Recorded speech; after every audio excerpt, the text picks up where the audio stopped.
మందిరానికి వెళ్తున్నాను వస్తున్నాను, నేను మట్టుకు బాగున్నాను, పర్వాలేదులే అని నువ్వు అనుకుంటే ఒక రోజున దేవుడు అంటాడు, అక్రమము చేయవారులారా నా యొద్ద నుండి తొలగిపోండి. ఎందుకో తెలుసా? దేవుడు చేసిన మేలు పొందుకున్నావు, స్వస్థత పొందుకున్నావు, ఉపకారాన్ని పొందుకున్నావు, దేవుడిచ్చే దీవులన్నీ తినేసావు ఒక మాటలో చెప్పాలంటే. కానీ దేవుని కొరకు ఎవ్వరికి ఒక మాట చెప్పలే.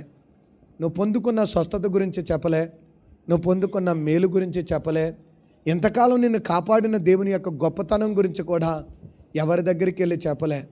అంటావు ఖాళీ లేదండి, నా పని జరిపోతుందంట. నేనంటాను, ఒక్క నరం తప్పుకుందనుకోండి, ఒక్క నరం తప్పుకుందంటే ఏ పనైనా చేయగలమా? ఏ పని చేయలేం. అప్పుడు మంచం మీదే ఉంటాం. కానీ దేవుడు మనకు ఆ బలహీనత రాకుండానే కదా నీకు ఆరోగ్యం ఇచ్చాడు. నీకు మంచి ఆరోగ్యం ఇచ్చింది ఎందుకో తెలుసా?